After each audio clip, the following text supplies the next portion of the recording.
नमो वज्राय नमो नये सपतां नमास्महे सारये सानुत्याजकास्ते चित्स्वभावाय भावाय सर्वभावान् प्ररक्षितम् वन्दित्व सर्वसिद्धे धूमचलमनोमयं भक्ते ओच्छामि सुने पावनमिर्मो सुदके परपरिणति हेतो मोहनाम्नोऽनुभावा गविरतुमनुभाव्य व्याप्तिकल्पनासिताय मम परमविशुद्धेशुद्धचिन्मात्रमूर्ति भवतु समय सार भवतु समय सार अज्ञानानुभूति।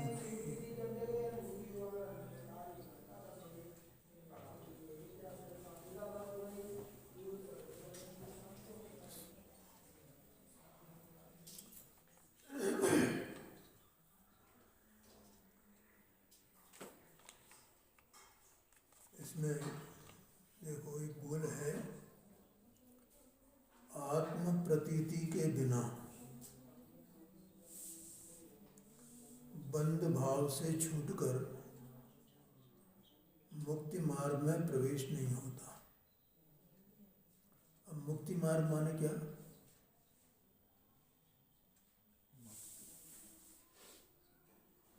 भूल गए? मुक्ति मार्ग मतलब अब यानी तो बताया था, बोला था अपने अपने द्रव्य में ही स्थापित होना। मैं उसका शब्दार्थ पूछ रहा हूँ। मुक्ति मार्ग माने मोक्ष मार्ग। मुक्ति और मोक्ष तो एक ही बात है, ठीक है। और मोक्ष मार्ग माने सम्यक दर्शन ज्ञान चारित्र, ठीक है।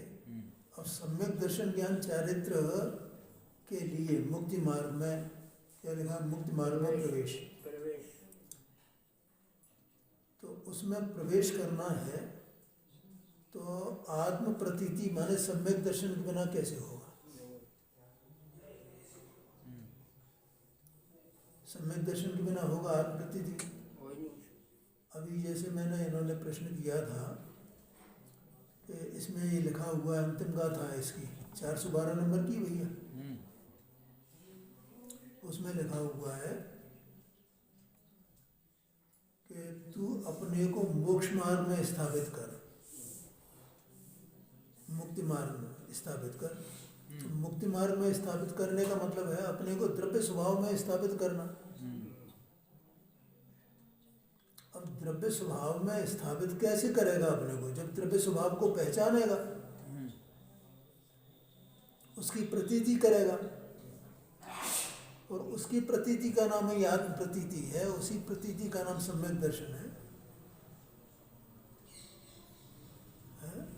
उसको नहीं पहचाने तो बंद मार्ग से कैसे छूटे? ये बंद कैसे रुके? इसे बंद मार्ग छूटना माने कि बंद का होना बंद हो जाना, बंद की जो प्रक्रिया चल रही है निरंतर, उस प्रक्रिया का समाप्त हो जाना और मुक्ति की क्रिया प्रारंभ हो जाना, छूटने की क्रिया प्रारंभ हो जाना। तो एक बिना सम्यक दर्शन की कैसे संभव? इसलिए अपने यहाँ एक पक्ष क्या वो करता है, दो बातें। एक तो व्यवहार सम्यक दर्शन को वही सम्यक दर्शन मानने लगते हैं। इसलिए यहाँ पर ये लिखा है कि आत्म प्रतीति के बिना, भाई आत्म प्रतीति के बिना तो वो व्यवहार सम्यक दर्शन भी सम्यक दर्शन नहीं है। वो व्यवहार सम्यक दर्शन भी सिद्ध नहीं होता है। तो इसलिए ये लोग क्या करते हैं दूसरे के, वो ठीक है हमें तो ये देवशास्त्र गुरु का श्रद्धान है, हमें तो सात तत्व का श्रद्धान है, और वो विपरीत अभिनिवेश का अभाव हुआ नहीं और सात तत्व का श्रद्धान हो गया। तो वहाँ मुख्यता से ये कहा विपरीत अभिनिवेश का अभाव नहीं हुआ, और यहाँ मुख्यता से उसको आत्म प्रतीति कहा। ये अध्यात्म की बात है, वो सिद्धांत की बात है। बात एक ही है। वहाँ कहा, क्या कहा वहाँ पर? विपरीत अभिनिवेश का अभाव होना चाहिए। विपरीत अभिनिवेश से रहितपना, उसका नाम सम्यक दर्शन है। और यहाँ कहा आत्म प्रतीति का नाम सम्यक दर्शन है। बात तो एक ही है। हाँ, तो ये अध्यात्म की बात है ना, और वो सिद्धांत की बात है। सिद्धांत की बात है। ये तो प्रैक्टिकल रूप है उसका, सीधा। सिद्धांत मतलब आगम। हाँ जी। और ये अध्यात्म माने अनुभव। प्रमाण। हाँ जी। तो इसलिए वो क्या करते हैं, वो ये मानते हैं कि अब ये हमें सम्यक दर्शन है ना। कल शाम को ही तो मैं बता रहा था कि नहीं बता रहा था? एक सन्यासी सभा में बैठे और कहने लगे, देखो भाई, मैंने ये सब त्याग कर दिया है, तो मेरे चारित्र हुआ कि नहीं हुआ? अब सभा में कितने ज्ञानी होंगे? हाँ महाराज, आप तो त्यागी हो, तो चारित्र है कि नहीं हमारे? है ना, चारित्र है। और हम ये इतनी बातें बता रहे हैं तो हमें ज्ञान है कि नहीं है? है। और हमें देव शास्त्र गुरु का श्रद्धा है कि नहीं है? है। तो बोले हमारे सम्यक दर्शन ज्ञान चारित्र हुआ कि नहीं हुआ? ऐसे कहते हैं। और या फिर क्या कहते हैं, कभी ये वो सम्यक दर्शन होएगा तो वो तो केवल ज्ञान का विषय है, हमें क्या पता चलेगा? हम तो छद्मस्त हैं। लेकिन जानने वाला जब अपने आत्मा के स्वभाव का आश्रय करेगा तो वो जानेगा नहीं कि मुझे आत्मा के स्वभाव का आश्रय हो रहा है। अनुभव में आएगा। इसलिए आत्म प्रतीति के बिना बिल्कुल ठोस बात है, क्योंकि ये तो अनुभव की बात हो गई ना। अब विपरीत अभिनिवेश का अभाव हुआ कि नहीं हुआ, ये तो पता ही नहीं चलता है। सात तत्व का श्रद्धानु हो जाए तो विपरीत अभिनिवेश का अभाव हुआ कि नहीं हुआ, ये पता ही नहीं चलता है। पता कब चलेगा? जब सच्चा श्रद्धानु का जीव को जीव जानेगा और अजीव को अजीव। ये उसकी प्रक्रिया है बाहर, इसलिए उसको व्यवहार कहा जाता है। वो बाहर की प्रक्रिया है ना। जीव की क्या क्या क्रिया है, पुद्गल की क्या क्या क्रिया है, परसों शाम को अपन ने लिया था, नहीं लिया था?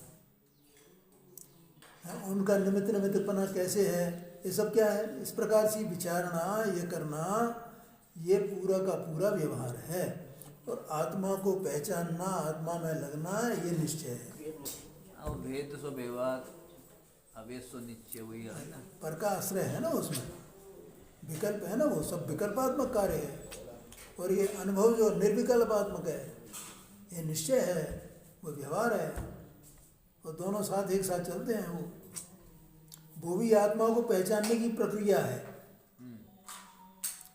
आत्मा को पर से भिन्न जानने की प्रक्रिया है, और ये भी आत्मा को जानने की प्रक्रिया है।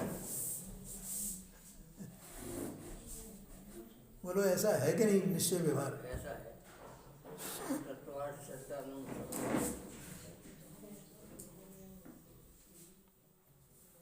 देखो, तो उसके बिना मुक्ति मार्ग में प्रवेश नहीं होता। अब आगे कहते हैं, देखो, सच्चे देव शास्त्र गुरु का लक्ष्य अशुभ बंध को रोक सकता है, लेकिन शुभ बंध को नहीं।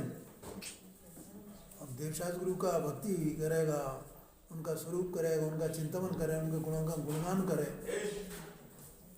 तो उससे क्या होगा?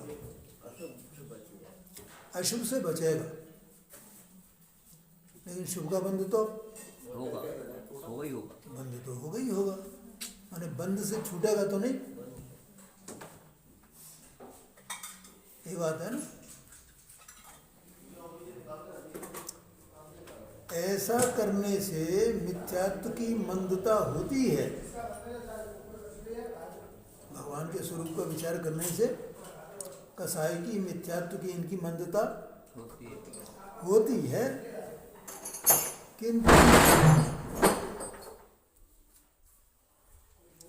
किंतु अभाव नहीं होता। काय का अभाव नहीं होता? मिथ्यात्व का, कसायों का, इनका अभाव नहीं होता है। अप्रति प्रमाद योग का। हाँ, मैंने न तो मिथ्यात्व का अभाव होता है और न कसाय का अभाव होता है, कुछ होता ही नहीं।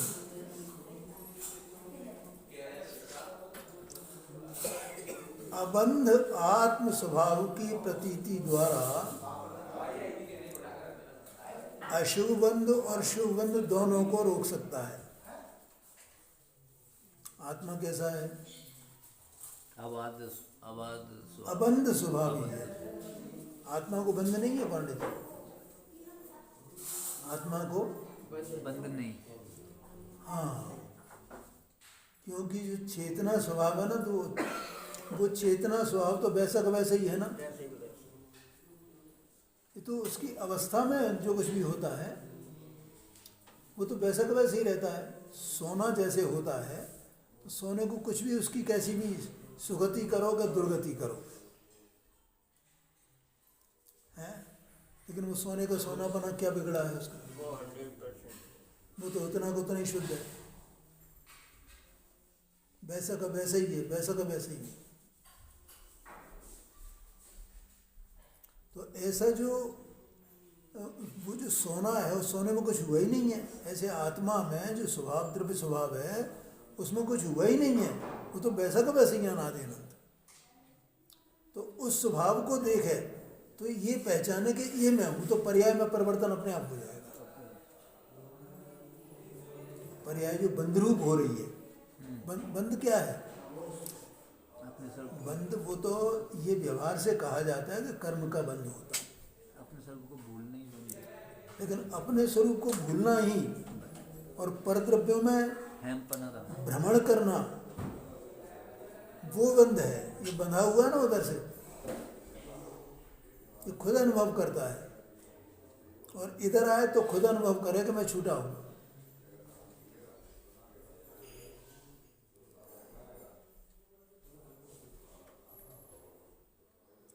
तो आत्मा की प्रतीति के द्वारा अशुभ बंध और शुभ बंध दोनों को रोक सकता है, दूर कर सकता है। ये उपाय है, इसके अलावा और कोई दूसरा उपाय नहीं है।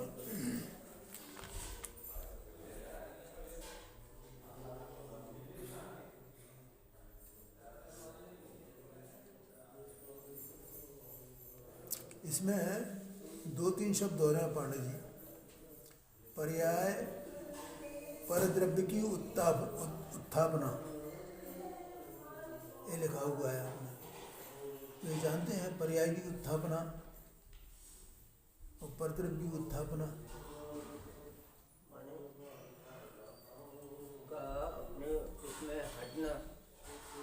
हाँ, माने उसकी उपेक्षा करना।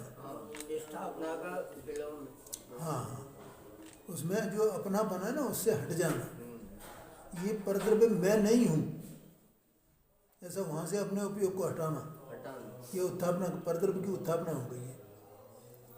और पर्याय की उत्थापना माने ये पर्याय मात्र मैं नहीं हूँ, इस तरह से। हाँ हाँ, और ये जो है पर्याय में पड़ा हुआ है, परद्रव्य में उलझा हुआ है, ये शाश्वत समस्या है, इसकी अनादि की है, ये कहते हैं। देखो 100 जैसे कि आपने बताया था जो ज्ञान वही आत्मा, जो आत्मा वही ज्ञान, और फिर एक बात आपने बोली थी जो जिसका होता है वो वही होता है।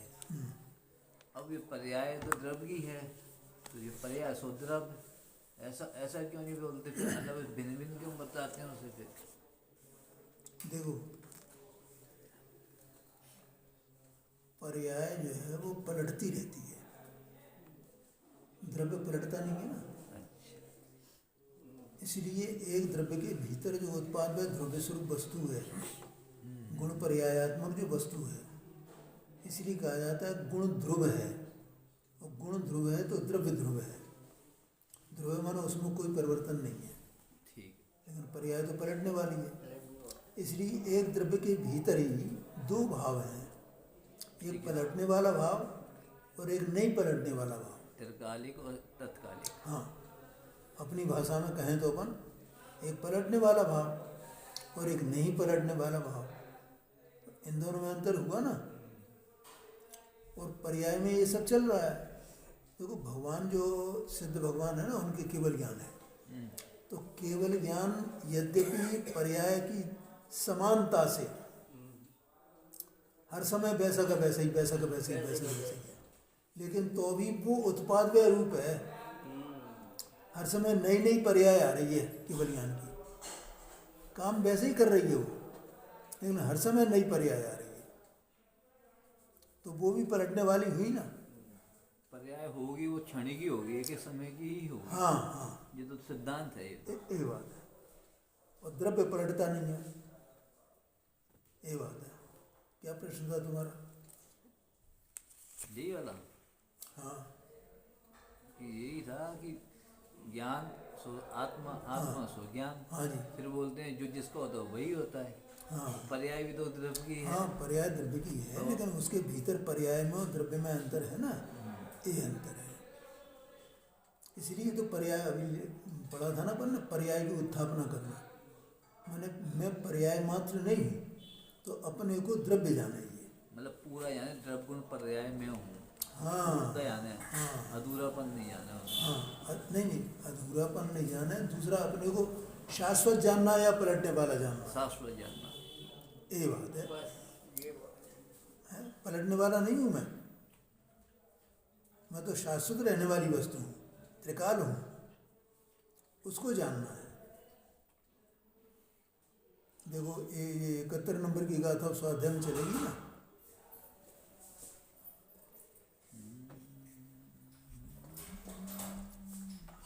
देखो यहाँ प्रश्न आया है, अभी 69-70 नंबर की गाथा में क्या बात चली थी, उसको थोड़ा अपन याद करें कि ये आत्मा अनादि से आत्मा और आश्रम के अंतर को, भेद को नहीं जानता, ठीक है। इसलिए निशंकतया क्रोध आदि में प्रवर्तता है। निशंकतया, उसमें ऐसे कोई शंका की उत्पन्न नहीं होती है,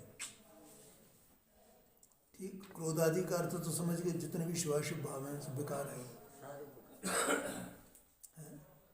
जो दान देने का भाव है। हाँ, दान देने के भाव हैं, या व्यवसाय करने के भाव हैं, या पंच महाव्रत पालने के परिणाम हैं, ये सब कहाँ में जाएंगे? ये क्रोधाधिक भाव में चले जाएंगे। मंदिर बनाने का भाव है, पंच कल्याण कराने का भाव है, ये परिणाम सब के सब क्रोधाधिक भाव में चले जाएंगे। ये निरंतर जीव उसी में एकत्व करता रहता है। तो यही में वो निशंकतया वर्त रहा है। आत्मा के स्वभाव भाव को छोड़ के बाकी जितने भी भाव आगे हाँ, तो अब उन भावों में एकत्व करता है, उनमें रमण करता है, उन्हीं में रमण कर रहा है। काय में? वो क्रोधाधिक भाव में, ये ही मैं हूँ, ऐसा शांत अपने आनंद से बैठा हूँ। उसमें पंडित जी साहब ने लिखा ना, मैं सुखी दुखी मैं रंग, ऐसा सब उसमें बैठा हुआ है, उन भावों में ही, उन परिणामों में। तो ऐसे क्रोधाधिक भाव में बरतता है। और दूसरी बात क्या बताई कि उनमें वर्तता हुआ ये इस जीव को कर्म का संचय होता है। तो संचय होता है तो बंद होता है, बंद होता है तो संसार बना रहता है। ये बात बताई थी। इसी का अपन ने इसमें टीका के माध्यम से विशेष जाना था। अब उसमें क्या है कि इसी को कर्ता कर्म की प्रवृत्ति कहा गया है। इसको आत्माओं के स्वभाव को छोड़ करके अन्य भावों में प्रवर्तन करना, इसका नाम कर्ता कर्म की प्रवृत्ति है, बस। क्यों? क्योंकि आत्मा स्वयं द्रव्य है ना, तो वो करता है ना, और उसका कुछ न कुछ कार्य होगा ना। जितने भी द्रव्य, कल मैंने उदाहरण देकर भी बताया था, कल परसों नहीं कि नमक क्या काम करता है, खारेपन। जीरा काम क्या करता है, सोना क्या काम करता है, सबके अपने अपने काम है ना। तो ऐसे ही आत्मा एक द्रव्य है, तो इसका कुछ न कुछ कार्य तो होगा ना। तो कार्य वास्तव में क्या है इसका, जो इसका स्वभाव है वही इसका कार्य है। आत्मा ज्ञानम स्वयं ज्ञानम ज्ञानादन्वित करो, तो वास्तव में तो यही है। तो ये ज्ञान तो कर नहीं रहा है, तो फिर क्या कर रहा है ये, कि ये क्रोधाधिक भाव कर रहा है। इसलिए क्रोधाधिक भाव करता हुआ, और उसमें चूंकि निशंकतया प्रवृत्तता है, इसलिए क्रोधाधिक भाव इसके कर्म हैं और ये उसका करता है। सीधा सीधा हो गया। हाँ जी। अब यहाँ ये प्रश्न किया गया है, देखो 156 पेज पर है। अब प्रश्न करता है कि इस कर्ता कर्म की प्रवृत्ति का अभाव कब होता है। मेरी क्या 156 पेज पर नीचे 71 नंबर की गाथा है, उसके ऊपर एक लाइन लिखी हुई। कब होता है इस उत्तर के। ठीक है, मिला का नहीं मिला पांडे जी? हाँ, माने ये जो आत्मा है, इस आत्मा को एक कर्ता कर्म की प्रवृत्ति, अभी मैंने एक दिन बताया था, कर्ता कर्म की प्रवृत्ति अलग चीज है और कर्ता कर्म भाव अलग है। कर्ता कर्म भाव में व्यापी व्यापक भाव, ये सिद्धांत आता है व्यापी व्यापक भाव का, उसके हिसाब से कर्ता कर्म का भाव होता है। और जहाँ कर्ता कर्म भाव तो नहीं है, क्योंकि वहाँ व्यापी व्यापक भाव नहीं है, तो वहाँ कर्ता कर्म भाव तो नहीं है, लेकिन कर्ता कर्म की प्रवृत्ति है। अब कर्ता कर्म भाव क्या है, व्यापी व्यापक भाव क्या है, ये आगे चर्चा आएगी इसमें। देखो, आत्मा ज्ञान स्वभाव है ना, तो ज्ञान स्वभाव आत्मा का ज्ञान रूप परिणमन करना, तो वो स्वभाव का पिंड है ना। तो स्वभाव का पिंड जो वो ज्ञान है, वो ज्ञान उसकी पर्याय में व्यापक होए, तो वो पर्याय उसकी व्याप्य हो गई ना। क्या कहा, स्वभाव वहाँ मौजूद है ना, तो स्वभाव होगा तो व्यापक होएगा ना उसमें अपनी पर्याय में, और स्वभाव नहीं होगा तो पर्याय व्यापक कहाँ से होएगा। और जब ये व्यापक कहा जाएगा पर्याय में, तो वो पर्याय उसकी व्याप्य होगी क्या नहीं होगी, बोलो। व्यापक होना ये तो जानते हो कि नहीं जानते हो, उसमें फैलना पूरे में। हाँ, उसमें फैल जाना, तो ये फैला हुआ है उसमें काय में, पर्याय में। सिद्ध भगवान है, अनंत परमात्मा है, पंच परमेष्ठी है, तो इनको ये जीव ज्ञान रूप परिणमन कर रहे हैं ना। तो ज्ञान रूप परिणमन कर रहे हैं माने अज्ञान रूप परिणमन नहीं कर रहे हैं। तो अज्ञान के साथ आत्मा का व्यापी व्यापक भाव नहीं है, क्योंकि आत्मा स्वभाव से अज्ञान रूप नहीं है, वो ज्ञान रूप है। तो जहाँ ज्ञान का परिणमन है, वहाँ ज्ञान की पर्याय में वो ज्ञान स्वभाव पसरा हुआ है, इसलिए वो व्यापक है। और जब ये व्यापक है तो पर्याय व्याप्त कहलाती है। ठीक है, ये स्वभाव उस पर्याय में पहुंचा हुआ है, और वो पर्याय उस स्वभाव से लबालब है, उसमें ही है। अब इसको किसने किया, पर्याय में जो स्वभाव प्रकट हुआ है उसका कर्ता कौन, किसी ने तो किया हुआ उसको, कि वो द्रव्य है ना, वही तो करता है भाई, और वो उसका कार्य है, वो पर्याय उस रूप से ज्ञान रूप होना। तो वो कर्ता कर्म भाव हुआ ना उसमें, एक समय की ज्ञान की पर्याय और उसमें त्रैकालिक स्वभाव का पसरा होना, ये कर्ता कर्म भाव है। क्योंकि इस ज्ञान के भाव को किसने किया विश्व में, और कार्य है सो बिना किए होता नहीं है, बिना कर्ता के होगा नहीं। बोलो होएगा? नहीं होगा। तो किसने किया? आत्मा ने स्वयं ने किया है। तो इसको क्या कहेंगे? ये सहज है, माने कर्ता कर्म भाव तो सहज होता है, ठीक है, लेकिन कर्ता कर्म की प्रवृत्ति सहज नहीं होती है, वो अज्ञानमयी दशा है। भाव ज्ञानमयी दशा और प्रवृत्ति अज्ञानमयी दशा। हाँ जी, हाँ जी, ठीक है। क्यों प्रकाश जी? सावधान होकर के बैठना। हाँ, देखो जैसे सोना होता है ना, तो सोने के जितने आभूषण बने पांडे जी, तो हर एक आभूषण में सोना व्यापक है कि नहीं, और वो आभूषण उसकी पर्याय है कि नहीं है। अपन ये कपड़े पहनते हैं, इन कपड़े में जो कमीज बनाई, पैंट बनाया, फलाना कुर्ता बनाया, ये बनाया, वो बनाया, रूमाल बनाया, तो ये पर्याय हुई ना कपड़े की। उस कपड़े की उस पर्याय में वो कपड़ा फैला हुआ है कि नहीं फैला हुआ है, तो इसको कौन करता है? कपड़ा कपड़े देखो गुरुदेव जी तो ये बात कहते थे कि भैया रोटी कौन बनाता है? बाई बनाती है क्या आटा बनाता है?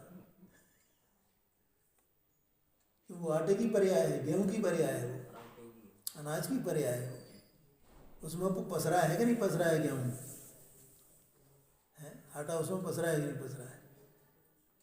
और वो तो उसने आटे ने उस रोटी को बनाया, तो आटा तो व्यापक हो गया और रोटी उसकी व्याप्य हो गई। अब उसको बनाया माने किया किसने? कि आटे ने किया, तो आटा उसका कर्ता हुआ ना, और रोटी उसका आटे का कार्य हुआ ना। तो बाई का कार्य हुआ क्या? आटे का कार्य हुआ, आटे का कार्य हुआ। तो ऐसा वो कर्ता कर्म भाव सहज है, तो वो स्वभाव से ही होता है, अपने आप ही होता है। लेकिन कर्ता कर्म की प्रवृत्ति अज्ञान के कारण होती है। मैं ये हूँ ऐसा करके निशंकतया प्रवर्तता है, ये बात है, और इसके कारण कर्म का बंध होता है। अब यहाँ ये प्रश्न आया है कि कर्ता कर्म की प्रवृत्ति का अभाव कब होता है? अब दूसरे रूप में अपन कहें इसको, तो कर्ता कर्म की प्रवृत्ति से बंध होता है ना, तो कोई ये है भैया बंध का अभाव कब होता है? ऐसा भी कहा जा सकता है, नहीं कहा जा सकता। और उत्तर में यही आएगा पंडित जी, उत्तर में लास्ट में आएगा, तो ज्ञान मात्र से ही बंध का निरोध सिद्ध होता है। अंतिम वाक्य है ये इस टीका का, ज्ञान मात्र से ही बंध का निरोध सिद्ध होता है। बंध का मतलब बंध का रुक जाना। कैसे होगा? ज्ञान मात्र से। ज्ञान मात्र से, ज्ञान मात्र से, ज्ञान होना चाहिए। अभी क्या हो रहा है? कर्ता कर्म की प्रवृत्ति, उसका कारण क्या बताया था? अज्ञान, अज्ञान बताया था ना। एक कर्ता कर्म की प्रवृत्ति, उसका निमित्त अज्ञान, और अज्ञान का निमित्त जो कर्म पुराना अनादि का जो कर्म बंध है, उस कर्म का उदय, ऐसा बताया था ना। अब देखो ये जो कर्ता कर्म की प्रवृत्ति कही गई, ये मतलब ये जबरदस्ती की बातें हैं पांडे जी। क्यों? क्योंकि ये जो शिवाशुभ भाव है ना, ये आत्मा में है क्या? द्रव्य में, तो उसमें से कैसे पसरे? ज्ञान तो आत्मा का स्वभाव है ना, तो वो तो पसर जाता अपनी पर्याय में। लेकिन आत्मा के स्वभाव में शिवाशुभ भाव नहीं है, ये विकार नहीं है आत्मा के स्वभाव में, तो विकार उसमें पसरे ये संभव ही नहीं है। अब विकार तो हुआ बाहर से, और ये जबरदस्ती उसे चिपटा हुआ है, चिपटा हुआ है। ये मेरा, ये मेरा, मैं करता हूँ, मैं करता हूँ। निशंकतया प्रवर्तता है। बोलो समझ में आया कि नहीं आया? इसलिए उसे कर्ता कर्म की प्रवृत्ति कहा। अब यहाँ ये प्रश्न है कि कर्ता कर्म की प्रवृत्ति का अभाव कैसे हो? यही ना, कब होता है? कब? समय पूछा है उसने, कब होएगा? कौन सी घड़ी होएगी जिस घड़ी में एक कर्ता कर्म की प्रवृत्ति का अभाव होगा? वो उसका उत्तर दिया है। देखो अपन गाथा पढ़ते हैं, मूल गाथा। जय्या इमेण जीवेण अपणो वासुवाणयत एव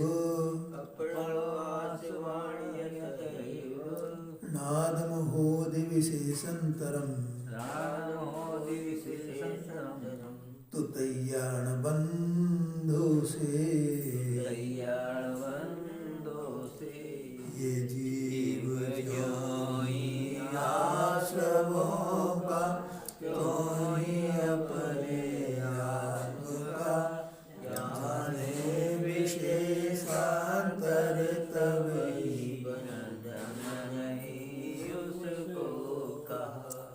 देखो आचार्य देव ने जो बातें की हैं पांडे जी, बहुत सूझबूझ से की हैं ये बातें।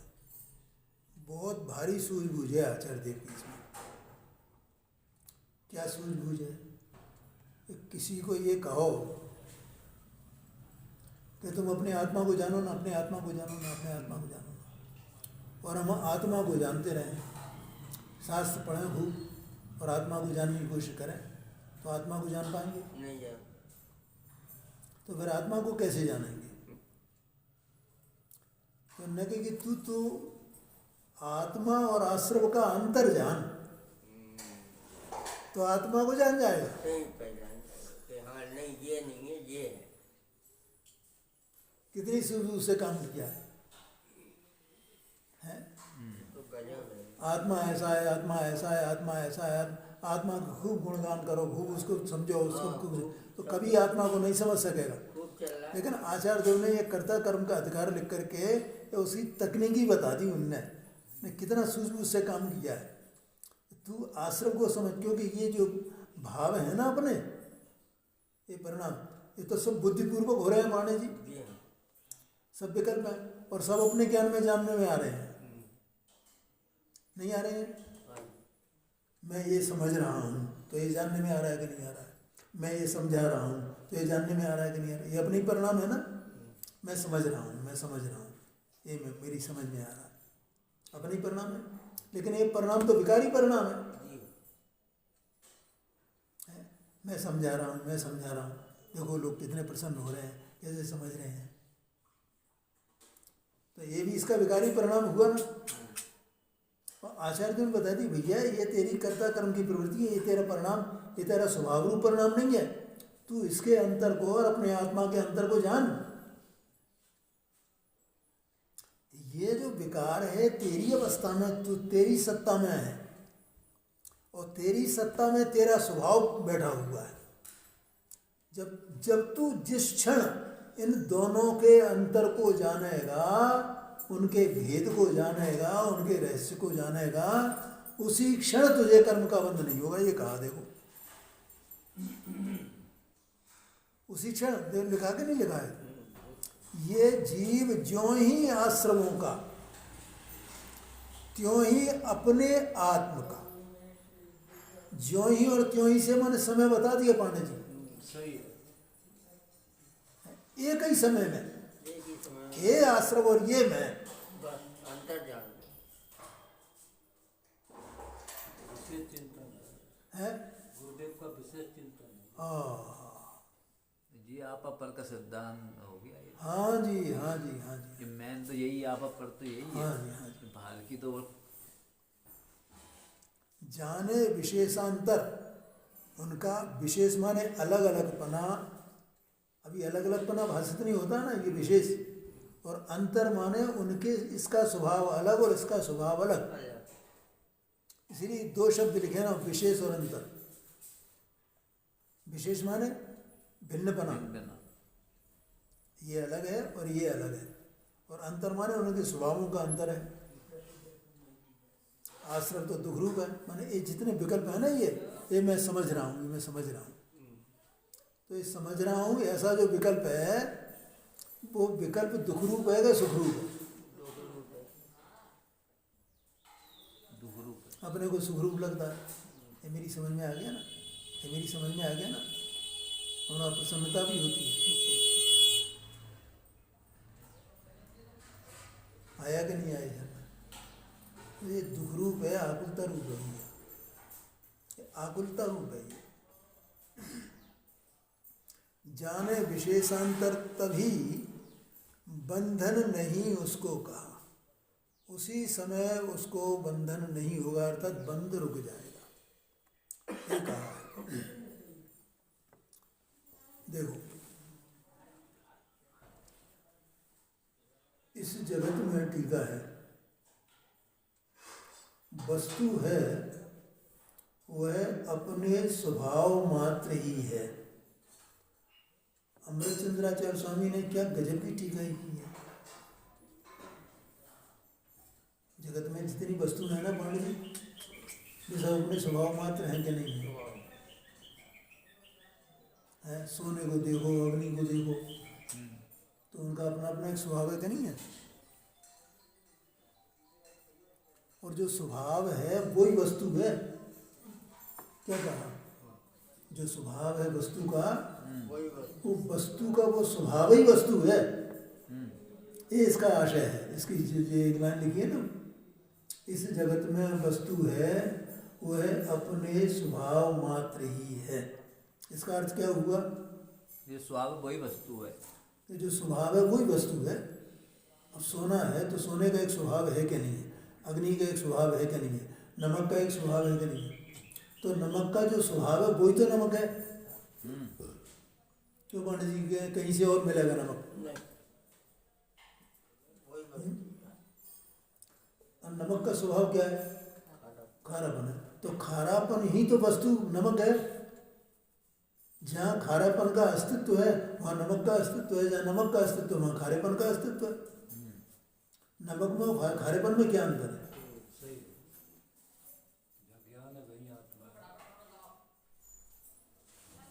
अभी तो पहले अपन दृष्टांत समझ लेना। इस जगत में, जगत लिखा आचार्य देव ने, देखो लिखा है कि नहीं जगत में?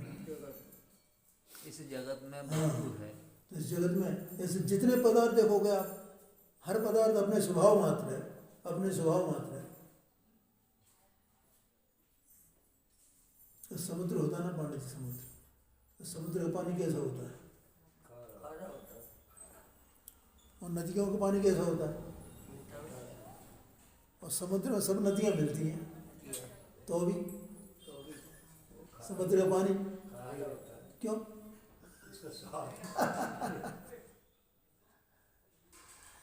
और कब से मिल रही हैं वे नदियां, तो भी आज तक उसका पानी जो है वो मीठा नहीं हुआ है। और कितनी ही नदियां मिलती हैं, कितनी बरसात होती है, बरसात का पानी आता है वो भी मीठा होता है, और समुद्र का पानी खारा।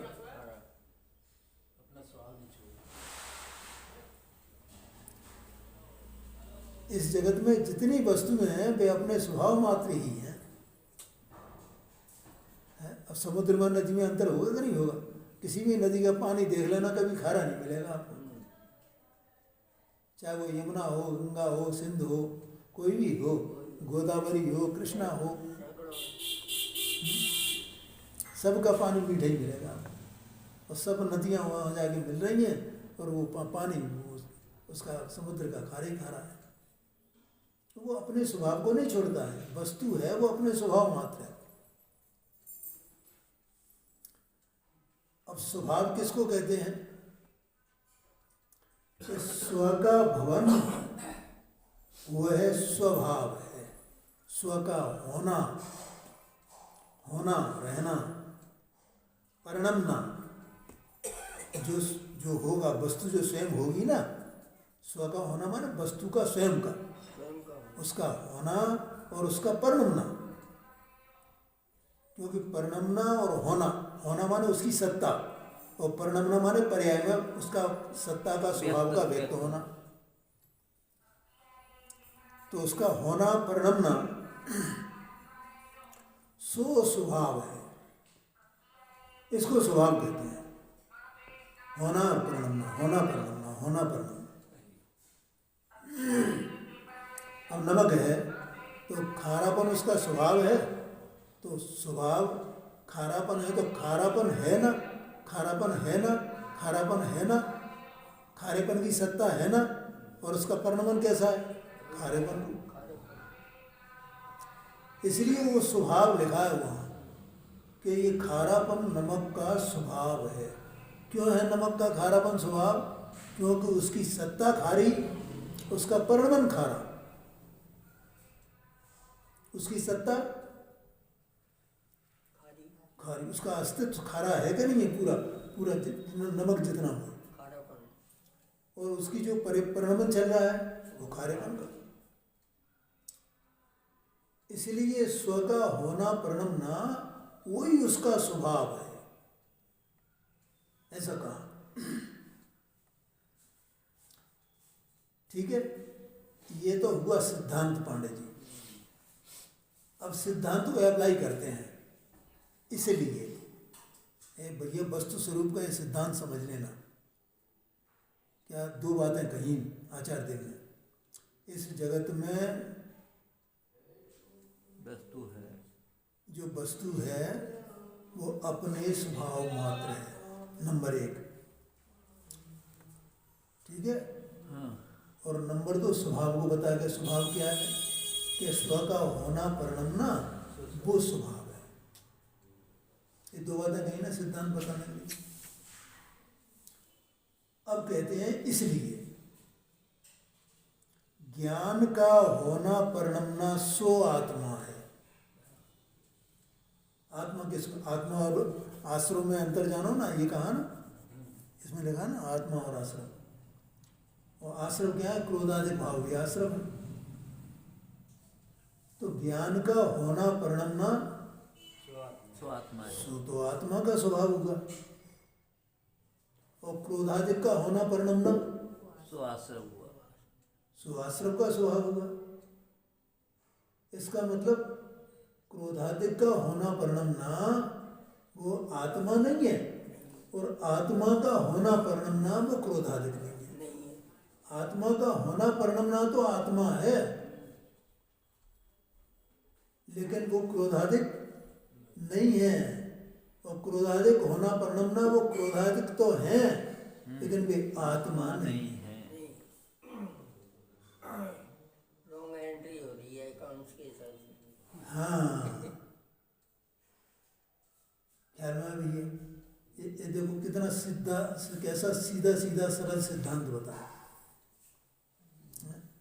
अब दूध में शक्कर पड़ी है, तो दूध में शक्कर पड़ी है तो शक्कर का होना परिणमना वो शक्कर है, और दूध का होना परिणमना वो दूध है। और दूध और शक्कर तो एक चीज नहीं हो जाएगी, नहीं हो जाएगी, दोनों अलग अलग हैं क्या? नहीं है। अपन बाहर लोग में सब ये बातें जानते हैं। अच्छी तरह से। पानी गर्म है तो गर्माई का होना परिणमना वो गरमाई में, वो गर्माई में वो अग्नि है, और पानी का होना परिणमना वो पानी है। और जो होगा और परिणमेगा वो त्रिकाल होगा।